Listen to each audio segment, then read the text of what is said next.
Hello everyone, PPFB here with a new video.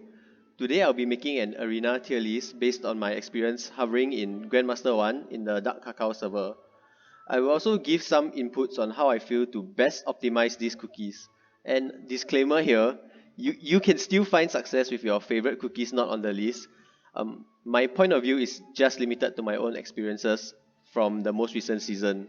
And of course, feel free to disagree, share your thoughts, and let me know about things I may have missed out. But before that, I would like to announce the winner of the giveaway, Rafno 2. Yeah, congratulations, and please contact me on Discord here, or leave another comment if you can, and I'll get in touch. For everyone else, don't worry, I'll be sure to host more giveaways in the future. Okay, let's get into the arena video proper. So first things first, I'm only going to discuss these cookies as I feel like everything else will belong in the lowest tier based on my perspective. Okay, so firstly we have Black Pearl. She's still a pretty good cookie. Her Crystal Gem leader skill provides damage resist bypass for the entire team, and it's good right now because there are many sources of damage resist. Examples include Stormbringer's passive, Dragonlord Dark Cacao's passive, and even Peach Blossom's skill. Yeah, and it's even more relevant for people who don't have good damage resist bypass lines. So an example of someone using Black Pearl would be Drake. I believe he used it briefly in his defense team in the previous season. The optimal build for Black Pearl would be to use full almonds and stacking damage resist just so she can get her first cast off, as that's the most important cast. The next would be Rebel, which is also a niche cookie. He is now the core part of our modern day scam comms by providing his defense down in his skill. For people who are using it, our server's top two players abuse him to win trade each other. I think that says a lot about Rebel already. Yeah, and I don't really know the most optimal way of building him, but I'm guessing is to stack cooldown so he can be one of the first few cookies to cast, which is the key to the scam com.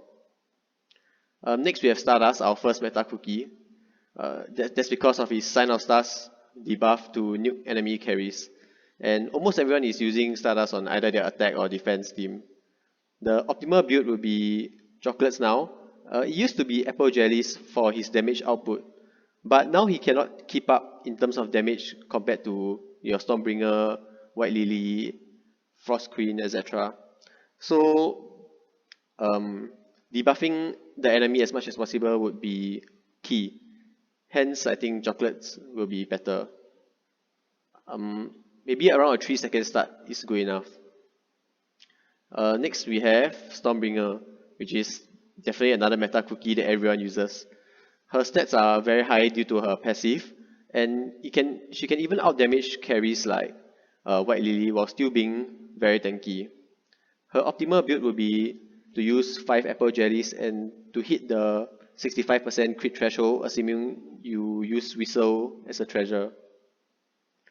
Okay, next we have Pitaya. Sadly, he is not seen but maybe usable. I've tried to make him work, but I only can win if I heavily stat check enemies. Bunchies also not used as much. He was used to protect carries from CC, but nowadays everyone uses Mystic Flower, and he cannot protect any cookie from Mystic Flower skill, which delays cast. Yeah, so because of that, he has fallen off. Okay, next is another meta cookie, which is literally in every com.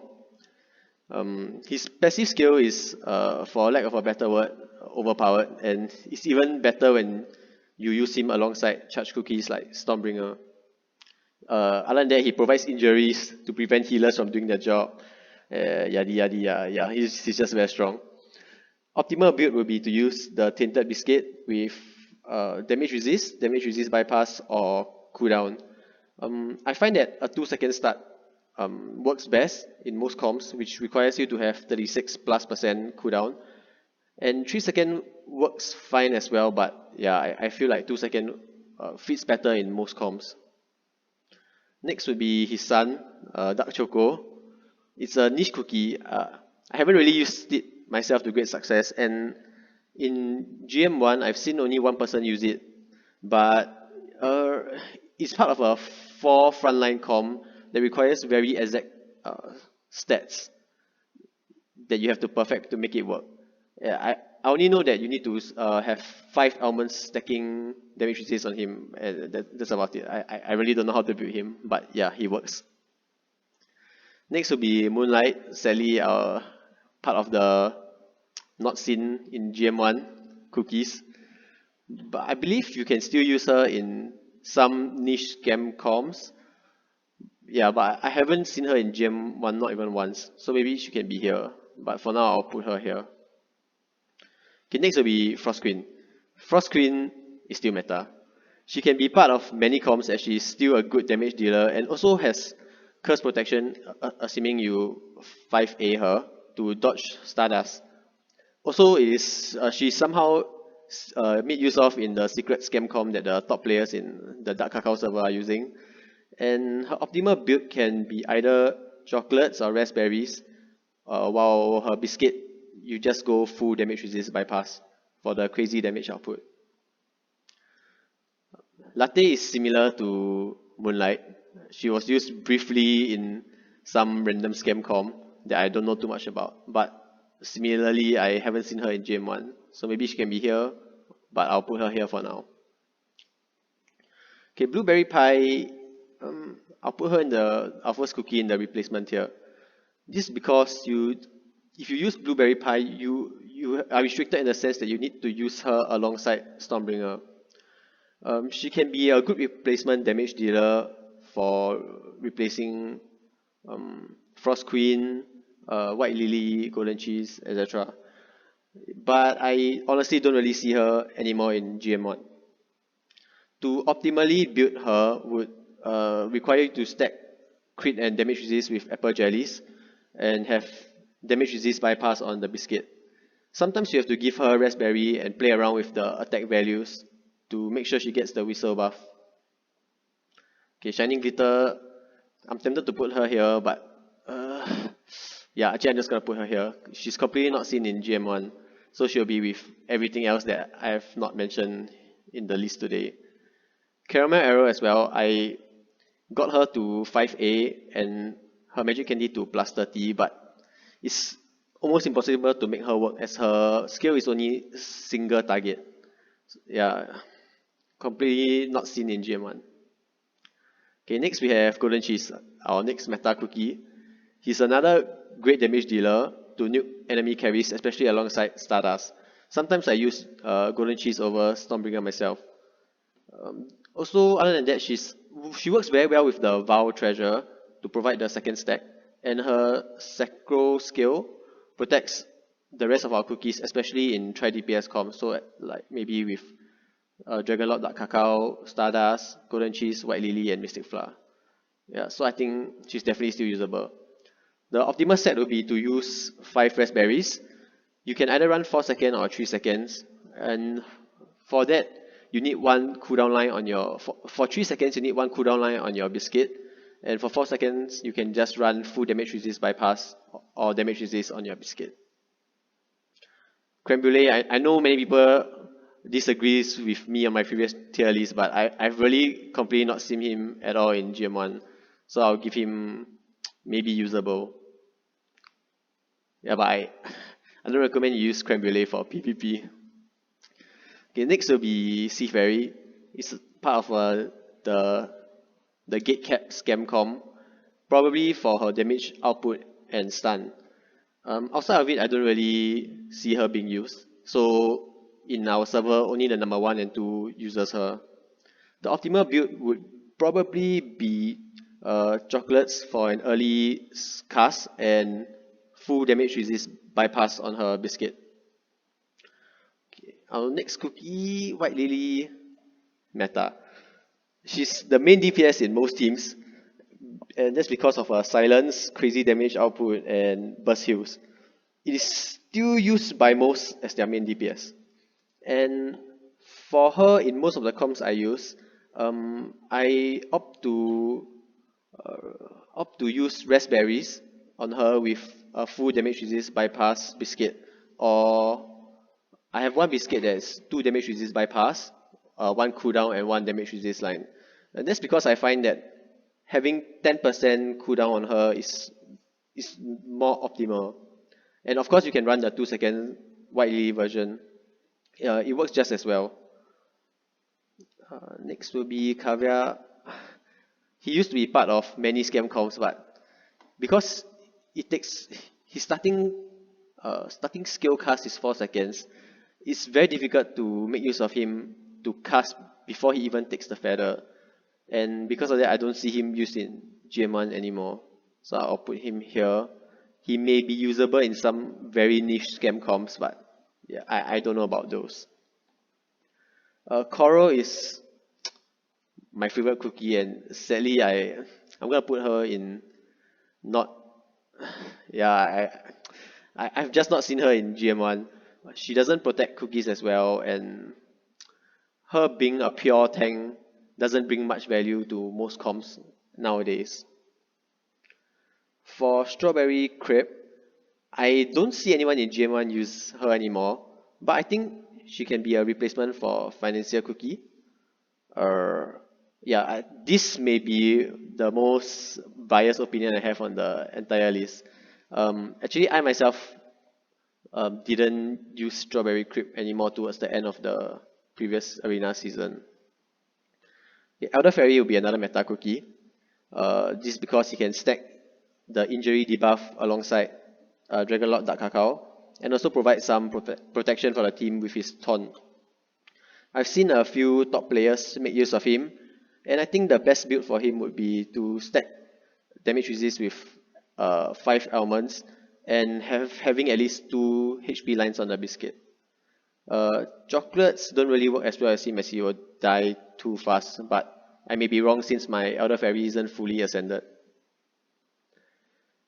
For Hollyberry, I think it can be a replacement for Elder Fairy or Financier, but I honestly haven't seen her in GM1. Maybe we need to wait for her Ancient Plus version to come out. Yeah. Financier is our first epic cookie that makes it to the meta tier. I mean, she protects carries very well, especially comps with single carries, and also buffs them for greater damage output. So far, I find it best to run full almonds on her to survive the first barrage of skills, with some cooldowns so that she can have a 3-second start. I know that some players also run 2-second start on her, but that is only for cases where you don't have 2 seconds White Lily or Mystic Flower. Okay, next will be Fettuccine. I'm tempted to put him here or her here, but I think she can work only as a budget Elder Fairy. Honestly, I highly recommend not to use her in GM1, and yeah, I don't see her around as well. Yeti sadly has fallen off. I think he's only good right now as a Mystic Flower replacement, but most people have Mystic Flower, and his value is nowhere as good as Mystic Flower. I haven't seen him in Arena anymore, but I think he still has value in protecting cookies, especially Frost Queen. His build is a bit different from the rest. Like, he doesn't have one good build, and his build actually depends on the comp that you're running him with. So it can be volatile with a 2, 3, 4 second start, using either chocolates or raspberries. Rockstar, interestingly enough, is a niche pick. His on-core skill helps the rest of your comp survive the initial barrage of skills from the enemy, and I have made use of him to attack specific comps in GM1, and have also seen him in my defense log, especially towards the earlier part of the previous season. The best way to build him would be to have as little damage resist as possible, so he dies first and can heal the rest of the team, with 5 apple jellies to stack Crepe. And note that if you are running him, you cannot run the Feather Treasure. Okay, Mystic Flower is the meta of the meta. Probably gonna be meta for a long time, used in every comp. Her skill messes with the flow of enemies, and she provides the best healing and shielding in the game. Her best set will definitely be to run a 2-second start, which requires 44.5% cooldown, and along that you need to stack as much damage resist as possible. In some comps you can run her with a 3-second start, but you need to stack a lot more damage resist to compensate for the 1-second difference. Pure Vanilla, interestingly also, is a niche cookie right now, because with Dragon Lord Dark Cacao in every team that has a lot of injury debuff and even Elder Fairy occasionally, Pure Vanilla, which is the only cookie that heals injury, can be used as a way to counter that. I have occasionally seen it in my defense log and his optimal build would be to stack damage resist with 5 elements and have around 10% cooldown.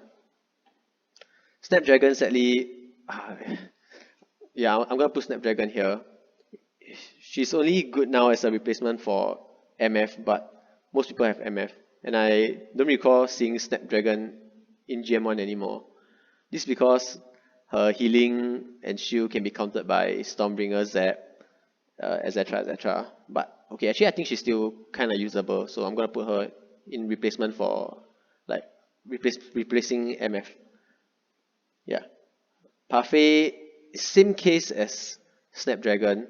Her optimal set will be to you need to stack damage resist. If not, she can't even survive the first cast of enemies and provides no value. I'm only going to put her here as a replacement healer, as I don't think she works very well, and the requirements to run her is kind of high. And lastly, Peach Blossom. I think it's a good replacement healer, or good for comps that run 2 healers. So either replacing PV or MF. Okay, most likely PV. Her healing is kind of good. It can actually match Mystic Flask healing, and she also provides damage resist for the team. I personally don't know how to best make use of this cookie, and I've seen it around occasionally only.